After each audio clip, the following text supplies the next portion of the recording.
નમસ્કાર, news for ઇન્ડિયામાં સ્વાગત છે આપનું. હું છું તનવીર શેખ. આપની સાથે આજે ક્રાઇમ રેટની ઘટનાઓની વાત કરીશું. અમદાવાદની અંદર દિન પ્રતિદિન ક્રાઇમની ઘટનાઓનો અંજામનો સિલસિલો ચાલુ જ છે.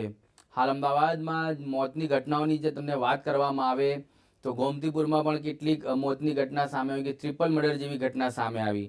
ત્યારબાદ ફતેવાડી સરખેજની જો વાત કરીએ તો ત્યાં પણ મોતની ઘટના સામે આવી.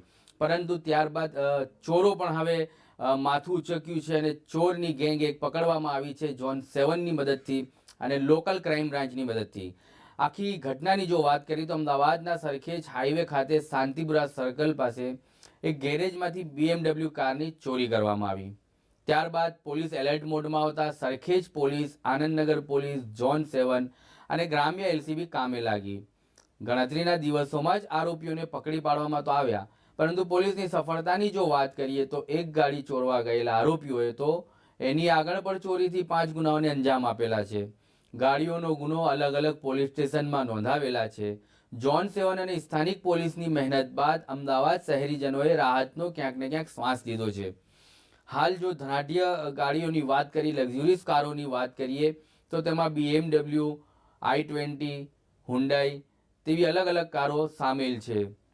પહેલાંની જો વાત કરીએ તો હવે ચોર જે છે સોસાયટીઓમાં ચોરી કરતા હતા, ત્યાં CCTVના ફૂટેજ આવી જતા તે લોકોને ક્યાંક ને ક્યાંક ડર હતો કે અમારી જે ઓળખ છે તે સામે આવશે.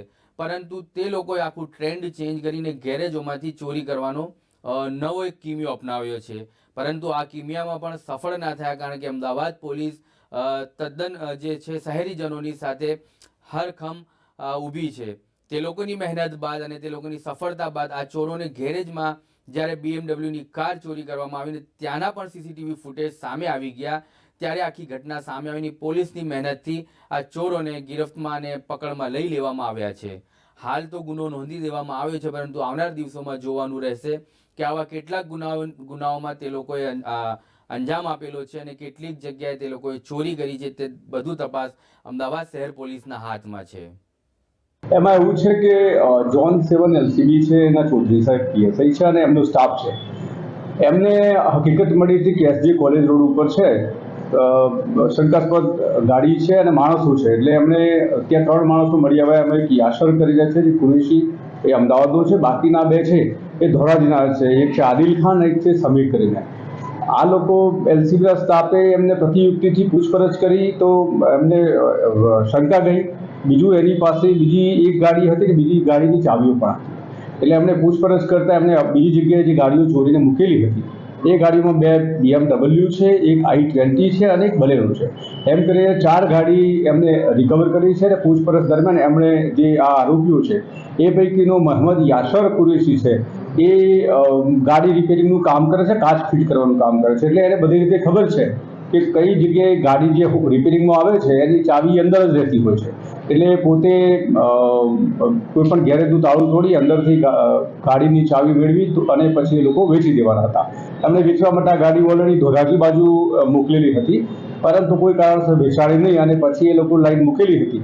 જે LCB છે એને સર્વેલન્સ સિસ્ટમનો ઉપયોગ કર્યો. ઘણી બધી જે CCTV ફૂટેજ છે એ તપાસ્યા, જે એમની પાસે જે ડમ્પ ડેટા હોય છે એનું એનાલિસિસ કર્યું. એ બધી મહેનત કરવાના અંતે છેવટે એમને જે ક્લુ ઉપર આવ્યા અને જે માણસો પર શંકા ગઈ એ પૈકીના મળી આવ્યા હતા, એટલે એમને એ મળી આવેલા છે. એમાં ટોટલી 4 ગાડી અત્યારે એમણે રિકવર કરી છે, જેમાં સરખેજ પોલીસના 2 ગુના ડિટેક્ટ થયા છે, એક આનંદનગરનું થયું છે અને એક ઘાટોડિયાનું થયું છે. સર, આરોપીઓએ અગાઉ આ રીતે કોઈ જગ્યાએથી ગાડીઓ ચોરી હોય, વેચી હોય એવું કંઈ તપાસમાં બોલ્યું? એક આરોપીની હિસ્ટ્રી છે આની અંદર કે જેણે અગાઉ આ પ્રકારની પ્રવૃત્તિ કરેલી છે. બાકી તપાસ ચાલુ છે. હજી 2 આરોપી એવા છે જે પકડવાના બાકી છે. બીજું એવું છે કે જે અન્ય ગુના આ સિવાયના પણ આ આરોપીઓ છે જે અન્ય બીજા પોલીસ સ્ટેશનના ગુનામાં પણ છે, વોન્ટેડ છે અને એમાં પણ પકડવાના બાકી છે. નહીં, આમાં જે મેઇન આરોપી છે મહમદ યાસર કુરેશી, એ ગેરેજનું કામ કરે છે, કાચ ફિટ કરે છે ગાડીઓમાં. એટલે એને ખબર છે કે કોઈ પણ ગાડી રિપેરિંગમાં ગેરેજમાં આવે છે તો એની ચાવી અંદર જ રહેતી હોય છે. તો એ સરળતાથી ગેરેજ હોય એનું તાળું તોડી અને અંદરથી ગાડીની ચાવી તો હોય છે, એટલે ગાડી લઈને નીકળી જતા અને પછી વેચી દેતા. સાહેબ આજે આરોપીઓ છે એ લોકો ગાડી ડોક્યુમેન્ટ ફેક બનાવીને વેચવાના હતા કે કઈ રીતે વેચવાના નહીં, અત્યારે તો તે તપાસ ચાલુ છે. એમાં એવું હતું કે ઘણી વખતે જે ગાડી હોય છે મોટાભાગે એની અંદર ડુપ્લિકેટ ડોક્યુમેન્ટ તો મોટાભાગે સાથે જ હોય છે, કારણ કે અત્યારે ટ્રાફિક ચેકિંગ બધું ચાલતું હોય છે તો ડોક્યુમેન્ટેશન અંદર સાથે હોય છે, એટલે એના આધારે એ લોકો આગળ વધવાના હતા. પણ એ તપાસ દરમિયાન રિયલી ખરેખર શું છે એ જાણવા મળશે. અત્યારે જે આરોપી જે 3 પકડાયા એ સિવાયના 2 બીજા છે કે જે પકડવાના બાકી છે, અને એના સિવાય પૂછપરછમાં અન્ય કોઈ નીકળે છે કેમ એ બાબતે તપાસ ચાલુ છે. હા, એટલે જે બજાર ભાવ હોય એમાં શું છે કે આ પ્રયાસ કર્યો એમણે વેચવાનો, પણ મોંઘી ગાડી હતી અને કોઈ કારણસર કોઈ મળી નથી આવ્યા, એટલે અત્યારે આ તબક્કે તો એ ખબર નથી પડી કે કેવી રીતે વેચવાના હતા. પણ તપાસ દરમિયાન વ્યવસ્થિત પૂછપરછ કરવાથી ખબર પડી જશે કે એમણે આ સિવાય અગાઉ પણ આવું કોઈ કૃત્ય કર્યું છે કેમ અને કેવી રીતે વેચતા હતા. એ આખી સિસ્ટમ ખુલ્લી પડી જશે. એમાં એવું છે કે યાસર છે એને આ તો કેવું છે, એક વિચાર આવ્યો કે આવું કરીએ તો કોઈને ખબર નહીં પડે, કારણ કે ગાડી મોટાભાગે ગેરેજમાં હોય અને ત્યાંથી જાય તો પોલીસ ફરિયાદ થાય અને પછીની પ્રોસેસ થતી હોય છે. અને કટિંગની ગાડી જનરલી કટિંગ શબ્દ એવી ભાષા છે કે જેમાં કાગળિયા વગરની મોંઘી ગાડી હોય એ 25-30% કિંમતે લઈ અને એકદમ ડીપમાં આપી દે કે જે ગાડીઓ મોટાભાગે સિટીમાં આવે નહીં તો એ પકડવી થોડી મુશ્કેલ પડતી હોય છે. તો આ રીતે ઘણા બધા જે જુદી જુદી કાર્યક્ષેત્રોમાં માણસો કરતા હોય છે.